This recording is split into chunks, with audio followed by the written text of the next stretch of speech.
Welcome to ASQ TV, where we're creating a global view of quality. Today we discuss ways to view and implement risk management, the quality community's involvement in the evolution of risk management, a far-reaching risk assessment tool, and we review some quality fails on the lighter side. The idea of risk management is relatively widespread. Virtually any product or process has some type of risk associated with it. But within the quality community, the risk can be viewed differently. According to risk management expert Carol Fox, there are three main ways organizations think about risk. They think about risk management as a department, a function that oversees risk management activities for an organization.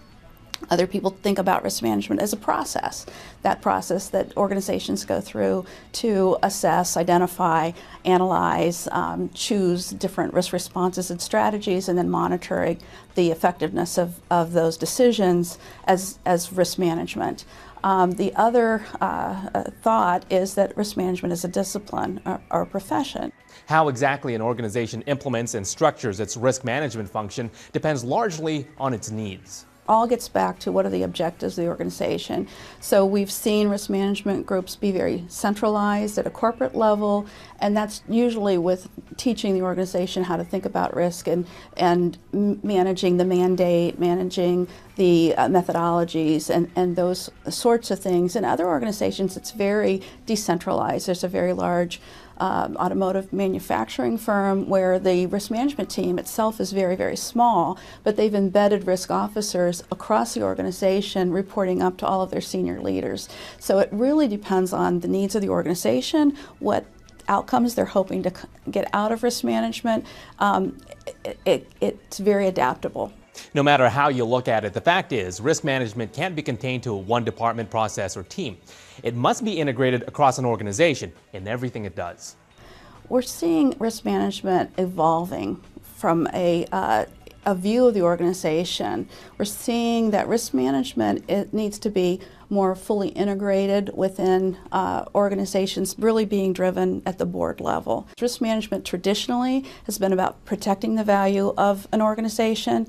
The evolution that we're seeing, so being part of the defensive team is great, and that's still really important, but it's also important to be part of the offensive team unit and looking at risk as potential opportunity as well. And how can you take a risk and think about it in a little bit different way?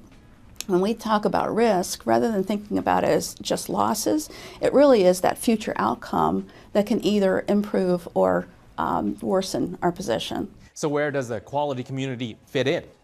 According to Fox, right in the middle. As far as quality professionals becoming engaged in risk management activities within their organizations, I think they can be great team members. There's, I think, probably a highly underutilized resource for organizations in that a lot of the methods and methodologies that quality professionals use are very complementary to the methods that risk managers use. Our featured tool this episode is Failure Mode and Effects Analysis. It's commonly known as FMEA, a step-by-step approach to rank your risk. This benefit makes FMEA a vital tool. FMEA helps you identify potential failure modes, the effects of those failures, and severity of the effects. You'll also identify the root causes of those failures and the probability of a failure occurring because of that cause. This is the occurrence rating. By assessing your process controls, you'll determine the detection rating, which estimates how well your processes detect failures and root causes before they reach the customer. Multiplying these values together will give you your risk priority number and criticality. These numbers will help you rank potential failures in the order they should be addressed. Now, this isn't simple, but the benefit is great. Learn more and read examples at the links below. We now know how important managing risk is, but it's not that difficult to find examples where mistakes slip through the cracks. Just visit failfund.com or failblog and you'll see the lighter side. For instance, we all know the importance of garden maintenance, but I don't believe that's what the buyers of this wedding cake had in mind. After seeing this sign, do you really need to see a room? I guess that's a mistake, but who knows? Maybe their customers like paying more for a lesser product. And finally, if you're going to make a mistake, at least be consistent, like the writers of this sign. Thanks for joining us today. We hope you enjoyed this episode. You can share ASQ TV by clicking on the share buttons to the left of this video player. Make sure you join us again next time for a topic generating a lot of interest in the quality community: global supply chain.